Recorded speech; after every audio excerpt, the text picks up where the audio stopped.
Assalamualaikum warahmatullahi wabarakatuh. Halo teman-teman, apa kabar? Mudah-mudahan teman-teman dalam keadaan sehat dan tetap semangat. Hari ini Miss Irma akan menjelaskan materi tentang tema 3E, subtema 3, pembelajaran ke-1 dan ke-2. Oke teman-teman, sebelum mulai mari kita berdoa dulu. Bismillahirrohmanirrohim. Robbi zidni ilma warzuqni fahma birohmatika ya arhamar rahimin. Amin ya rabbal alamin. Oke teman-teman, kita langsung saja ya. Tujuan pembelajaran hari ini yang pertama, dapat memahami cara meringkas isi suatu bacaan. Kedua, dapat memahami dampak perubahan cuaca. Ketiga, dapat mendeskripsikan proses terjadinya hujan. Keempat, dapat membuat poster perubahan cuaca. Kelima, dapat menentukan hasil dari penjumlahan pecahan penyebut sama dengan gambar. Spiritualisasi pendidikan. Nah, karena kita akan membahas mengenai hujan, teman-teman, air hujan punya 4 manfaat loh. Yang pertama, mensucikan kalian. Karena air kan bisa membuat suci untuk berwudu ya teman-teman. Ketiga, menghilangkan kekotoran gangguan setan dalam diri kalian. Ketiga, mengikat hati-hati kalian. Keempat, mengokohkan langkah kaki kalian. Surat Al-Anfal ayat 11 mengenai 4 fungsi air hujan. Cara meringkas isi bacaan. Teman-teman bisa buka halaman 83 dan 84. Di situ ada teks ya teman-teman.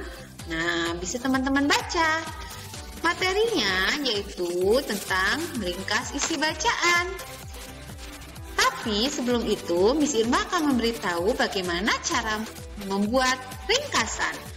Yang pertama, membaca dengan cermat berulang-ulang teks asli untuk mendapatkan maksud atau pesan pengarang secara umum. Jadi, teman-teman harus baca dulu secara teliti teksnya ya, untuk mendapatkan apa sih yang diceritakan. Nah, seperti itu. Yang kedua, kemudian teman-teman mencatat gagasan utama atau pikiran pada setiap paragraf. Nah, teman-teman tuliskan di setiap paragraf ini bercerita tentang apa. Intinya saja ya teman-teman, jangan semuanya ditulis, tapi intinya cerita tentang apa ditulis. Nah, ketiga, membuat urutan cerita, tokohnya, sebab peristiwa, akibat peristiwa. Setelah itu teman-teman, kalau ini berbentuk cerita, teman-teman buat kesimpulan tokohnya siapa, apa peristiwanya, sebab terjadi peristiwanya kenapa, akibatnya apa, dan lain-lain. Keempat, menyusun ringkasan sesuai urutan peristiwa, sesuai naskah asli berdasarkan gagasan utama. Jadi, teman-teman, setelah membuat gagasan utama, mengurutkan tokoh peristiwa, baru teman-teman buat ringkasannya secara berurut ya. Nah, ayo membaca di halaman 84. Teman-teman, ada cerita Arni.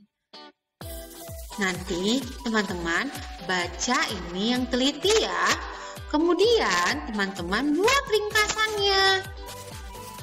Cuaca cerah hari ini cerah, langit tampak biru, matahari bersinar terik. Jadi teman-teman lanjutkan sesuai urutan tadi, baca yang seksama, buat pikiran pokoknya.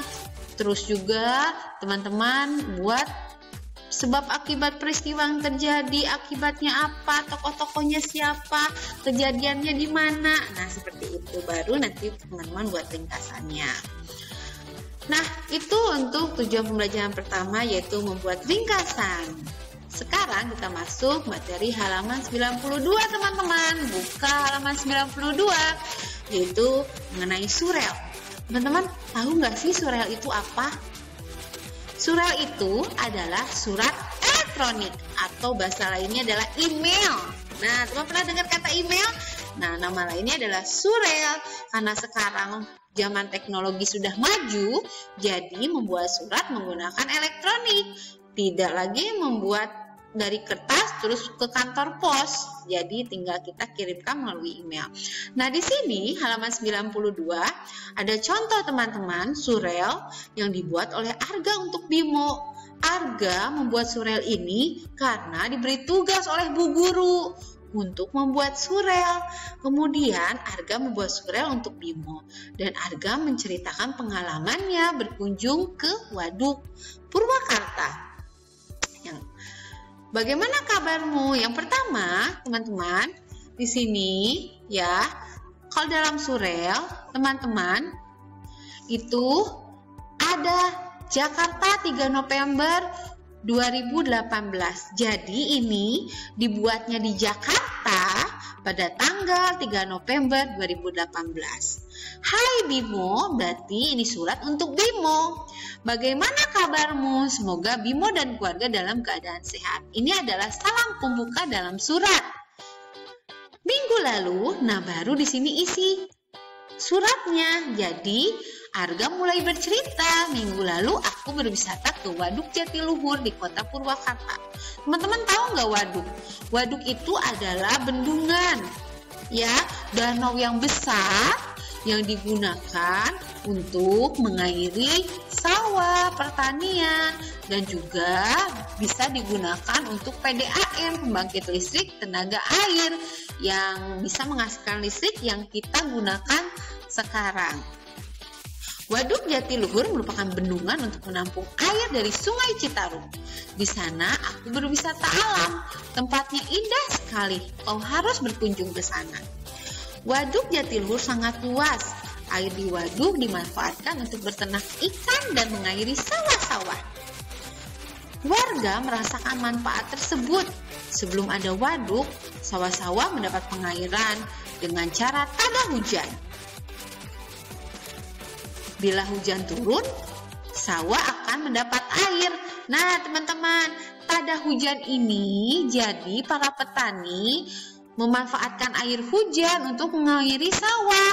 Makanya, petani sangat tergantung pada hujan ketika tada hujan. Tapi sekarang ketika ada waduk, para petani tidak tergantung pada hujan karena air sudah ditampung di dalam waduk air hujannya, ya. Tapi dulu benar-benar petani sangat tergantung pada hujan. Makanya ketika musim kemarau benar-benar kering karena tidak ada air untuk mengairi sawah karena tidak ada hujan. Kalau sekarang alhamdulillah karena airnya sudah ditampung di waduk, jadi sawah-sawah bisa diairi ya tanpa menunggu datangnya hujan. Sayangnya hujan tidak turun, maka sawah akan kekurangan air. Setelah waduk dibangun, sawah-sawah mendapatkan pengairan dengan teratur. Hasil panen padi pun menjadi bertambah. Alhamdulillah. Nah, ini adalah isi dari surel ya teman-teman. Nah, sekarang penutupnya. Cukup dulu cerita pengalamanku. Kutunggu ceritamu. Jangan lupa sampaikan salamku pada orang tuamu. Salam Arga. Ini adalah surel yang dibuat Arga untuk Bimo yang bercerita mengenai pengalaman Arga berkunjung ke Waduk Jatiluhur di kota Purwakarta. Nah, berhubung tadi membahas mengenai tada hujan, sekarang kita akan belajar mengenai hujan. Halaman 93. Nah, di sini kita akan belajar mengenai bagaimana proses terjadinya hujan. Pada surel Arga menceritakan tentang pertanian berupa sawah tada hujan. Sawah tada hujan adalah sawah yang mengandalkan air hujan untuk pengairan. Namun, sawah tada hujan akan kekurangan air karena hujan jarang turun. Oleh karena itu, hujan sangat diharapkan pada masa tanam oleh para petani. Nah, teman-teman, bagaimana sih proses terjadinya hujan?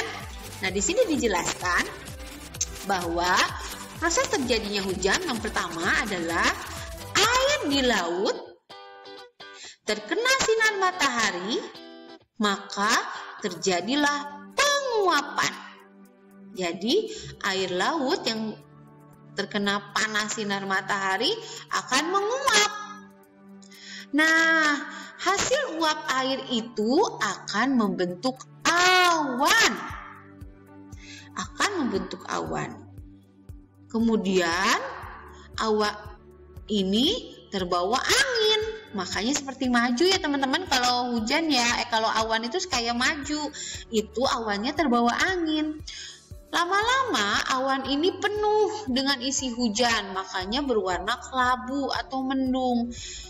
Ketika sampai di ketinggian, awan ini akan mengeluarkan airnya. Karena di ketinggian kan dingin ya teman-teman ya, di pegunungan dingin, maka awan-awan ini yang tadinya membeku akan mencair. Nah, akhirnya awan-awan yang terbentuk titik-titik hujan tadi di dalam awan akan jatuh ke bumi dan itu turun hujan. Nah, itu proses terjadinya hujan ya teman-teman. Jadi air hujan itu adalah proses penguapan air laut yang menjadi awan terbawa angin sampai di daerah pegunungan yang udah suhunya lebih dingin, awan itu akan mengeluarkan titik-titik airnya, maka terjadilah hujan. Nah, begitu ya teman-teman, sudah paham? Alhamdulillah, mudah ya. Itulah proses terjadinya hujan yang tadi dijelaskan juga di awal bahwa air hujan itu banyak manfaatnya. Ada 4 fungsi air hujan berdasarkan surat Al-Anfal tadi ya teman-teman. Nah, next.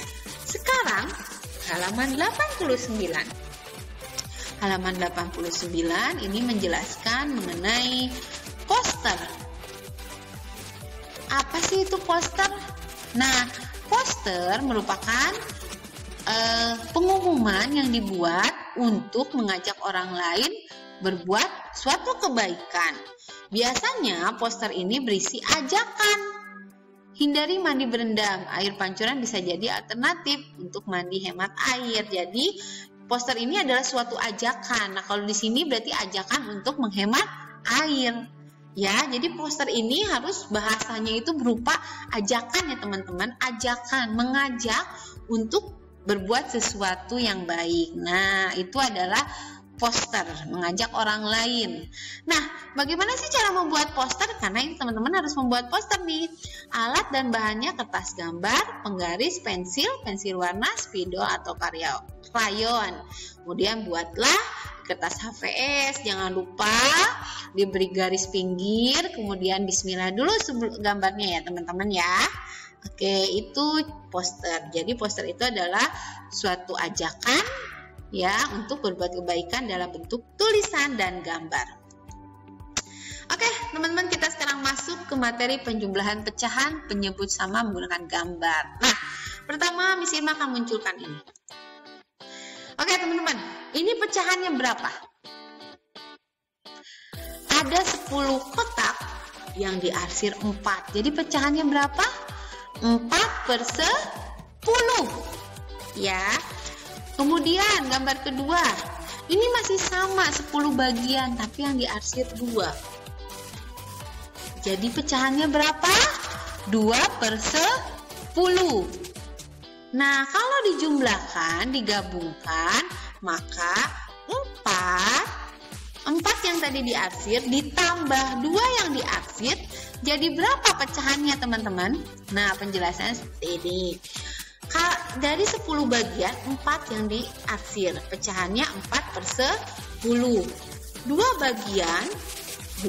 10 bagian 2 yang diarsir, jadi pecahannya 2/10. Jika dijumlah, 4 ditambah 2 sama dengan 6/10. Ini mudah ya teman-teman ya. Next. Ini ada 9 bagian yang diarsir 3. Ini ada 9 bagian yang diarsir 4. Maka digabungkan 3 ditambah 4. 3/9 ditambah 4/9 sama dengan 7/9. Jadi digabungin. Oke, itu mudah ya teman-teman ya. Ini penjumlahan, kalau penyebutnya sama, jadi tinggal pembilangnya saja yang dijumlahkan ya teman-teman ya. Seperti yang kemarin Miss Irma jelaskan dalam membandingkan, jadi hanya pembilangnya saja yang dibandingkan. Kalau ini hanya pembilangnya saja yang dijumlahkan kalau penyebutnya sama. Oke, Paham teman-teman? Mudah ya, nanti teman-teman tinggal kerjakan ya. Oke, tadi penjelasan yang sudah Miss Irma jelaskan bagaimana? Teman-teman sudah paham? Sudah? Alhamdulillah. Nah, sekarang Miss Irma akan menjelaskan mengenai tugas yang harus teman-teman kerjakan. Tugas pertama ada di halaman 84. Nah, tugas pertama adalah teman-teman membuat ringkasan tadi yang di halaman 83 tentang Arni ya. Tentang Arni, teman-teman baca teksnya baik-baik, kemudian teman-teman ringkas sesuai pertanyaan yang ada di sini. Peristiwa yang diceritakan Arni apa berdasarkan teks tadi? Kedua, tempat peristiwa itu terjadi di mana? Penyebab peristiwa itu terjadi seperti apa? Tokoh yang mengalami peristiwa itu siapa? Cara menghadapi akibat dari peristiwa itu bagaimana? Nah, untuk menjawab pertanyaan-pertanyaan ini, untuk mengisi ini, teman-teman baca teks halaman 83 cerita. Oke? Paham? Paham ya? Ini tugas pertama. Tugas kedua, kerjakan halaman 87-88. Nah, tadi yang seperti Miss Irma jelaskan mengenai penjumlahan pecahan. Contohnya teman-teman, ini ada 5 bagian. Sudah ada nih penyebutnya. Tinggal teman-teman isi pembilangnya berapa. Yang diwarnai. Ya teman-teman, diwarnai berapa diisi di sini. Kemudian jumlahkan sesuai jumlah warna tadi yang biru 1, yang merah 2 jadi berapa. Oke, yang ini teman-teman buat pecahannya sendiri. Ada berapa bagian itu menjadi penyebut. Yang diwarnain ada berapa menjadi pembilang. Ditambah yang diwarnain berapa bilang. Ada berapa bagian yang tidak dari bangun ini dijadikan penyebut, kemudian dijumlahkan, yang birunya ada berapa, yang putihnya berapa, disimpan menjadi pecahan. Oke, mudah ya teman-teman ya. Oke. Nah, yang B-nya sekarang kalau tadi yang disediakan gambar teman-teman buat pecahannya, kalau sekarang teman-teman mengerjakan sudah disediakan pecahannya, teman-teman tinggal warnain. Pakai krayon boleh, pakai pensil warna lebih bagus ya teman-teman, pakai pensil warna biar terlihat. Warnanya harus berbeda, gambar 1 dan gambar 2 ya. Gambar 1 3/6. Teman-teman arsir 3 bagian ya. 3 diwarnain 3 bagian. Kemudian ini warnain 2 bagian.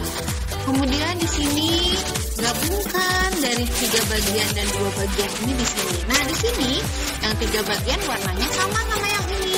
Yang 2 bagian warnanya sama yang ini. Jadi teman-teman 3 bagian di sini warnanya sama, yang 2 bagian. Akhirnya berapa yang diarsir di sini? Berapa? Jadi untuk yang B ini teman-teman warnain sesuai dengan pecahan yang sudah disediakan ya. Warnanya berbeda dari gambar 1 dan gambar 2. Jadi gambar 3 hasil penjumlahannya itu berbeda warna tapi dalam satu bangun ya, dalam satu bangun data. Oke, seperti itu tugas halaman 87-88. Paham teman-teman? Udah ya? Paham sendiri. Ini tadi tinggal perhatikan yang sudah dijelaskan oleh sama. Tugas ketiga, membuat poster hemat air. Nah, tugas ketiga adalah membuat poster hemat air seperti tadi, ayo berkreasi. Ya, sediakan kertas, kemudian pensil dan alat tulis dan warnai. Contohnya nih teman-teman, ada seperti ini, hemat air selamatkan bumi. Jadi gambar keran, ada keran itu dalamnya bumi ya. Nah, ini contoh posternya teman-teman. Ada lagi contoh nih, save water. Seperti ini gambar posternya. Save our planet, use water wisely. Gambarnya seperti ini. Ada lagi posternya kayak gini, save water, save life, and save the world. Gambar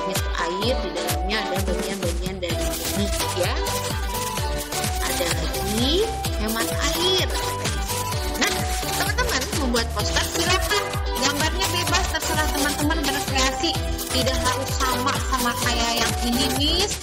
Aku nggak bisa kok kayak gini, aku berkreasi sesuai aku bisa, aku punya ide yang lebih bagus lagi, Miss. Gambarnya boleh.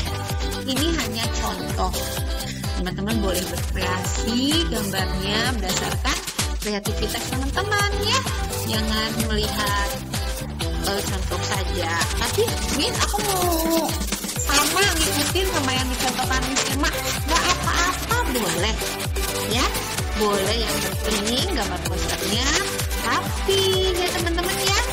Juga kumpulkannya sesuai waktu, tidak telat-telat. Oke, ini tugasnya. Jadi tugasnya ada 3 ya teman-teman ya. Tadi meringkas isi bacaan, kemudian mengisi hasil penjumlahan pecahan berdasarkan gambar. Yang ketiga adalah membuat poster hemat air. Oke teman-teman, itu penjelasan materi museum hari ini. Alhamdulillah sudah selesai. Kerjakan tugasnya dengan teliti dan mandiri ya teman-teman ya. Kalau belum paham, tonton lagi videonya berulang-ulang. Nonton videonya yang teliti ya teman-teman, tidak setengah-setengah, biar teman-teman paham apa yang didapatkan dalam pembelajaran hari ini. Oke teman-teman, sekian pembelajaran hari ini, mudah-mudahan bermanfaat, ilmunya bisa digunakan, praktekkan dalam kehidupan sehari-hari. Sekian dari Miss Irma, kita finish. Alhamdulillah together, alhamdulillahirabbil alamin. Wabillahi taufiq wal hidayah. Wassalamualaikum warahmatullahi wabarakatuh.